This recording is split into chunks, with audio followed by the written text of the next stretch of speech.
Here's take two on Broughton Street cycleway. So today I approached it from a different direction. I went up Burwood Road along Broughton Street across Broughton, and what I wanted to do is to have a look at the precinct around St Mary's and see why there was concern about loss of parking spaces on Broughton Street. So the first thing I noticed when I got past the St Mary's precinct is this road narrows quite considerably and there's just no parking, or very little parking. This turns into Forster Street and then turns into Ada Street. And you got a pretty, a lot of kids at this school, I guess. A lot of parents wanting to visit the school or go to the church, and there's certainly no on-street parking down here. So I guess that explains why people going to the nursing home, etc., would want to park down towards the park, because they're not going to be parking down this way. I also went into St Mary's and just had a sticky beak at the parking arrangements. So you go into this loopy area, and there's clearly a drop-off area at the nursing home that's parking for doctors and no one else. But next door there's an underground car park. I presume that's for staff and not for visitors. So visitors probably have to go and find themselves a parking spot somewhere else in the local area. Right, so we then go back up towards Goddard Park. Now I stopped on the corner of Broughton and Park Avenue and just had a look at where what the condition of the existing path is like, and as you can see, it's rubbish. It's just terrible. It's narrow, it's chopped up concrete, there's lots of big trees, tree roots, and as I mentioned in the previous video, these are big mature trees, fig trees, which are quite iconic. The thought of being able to, there's just no hope in hell that they can be cut down.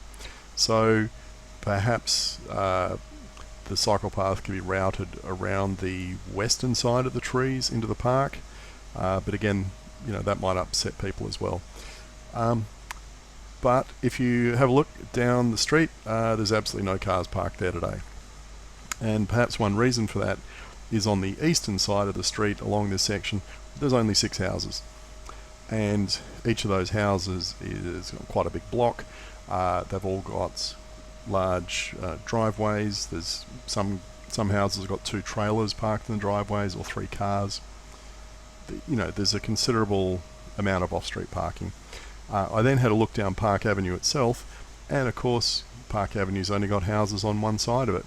There's about 10 houses on the southern side, none on the north obviously because it's a park, so there's heaps of parking along there. We then pop out of Park Street back onto Broughton Street and we're heading north, and as we're riding along here, you can see there's no marked parking spots, and you can see the condition of the path on the left hand side. It's just terrible the whole way along, but as you can see, there's also lots of large fig trees along here. And I guess that just is why the bike path, well, you can see there on the left there is in fact enough room to put a bike path in, and so it cuts along the road and takes out car spaces where there's mature trees that can't be cut down, and as soon as the trees are out of the way, the design of the path is that it cuts in. Now compare that to what it's like north of Gipp Street. Now you can see here we go from 2 lanes into 1. It's a bit of a bizarre situation in a way, because you've got parking on the left hand side which is kind of chiseled into the park, and then there's this great wide buffer zone here. I don't know, is this here for buses, or can you double park or triple park along here? I really don't know. But there's heaps of room here. The trees are obviously set back a lot further, and we can see that there's a lot of parking along here, and it's used for parking very important things like trailers and boats and caravans and things like that. Once the parking finishes, well, we're now back into 2 lanes. Now the question is, why is council wanting to build this particular little bit of infrastructure. I had to go digging, and I went back to, well, I found the Strategic Review of the Bike Plan 2014 and had a look at the medium to long term plan. And you can see SR11, which is secondary route, connects over to the Burwood Bike Network. So it's been on the plan for some years.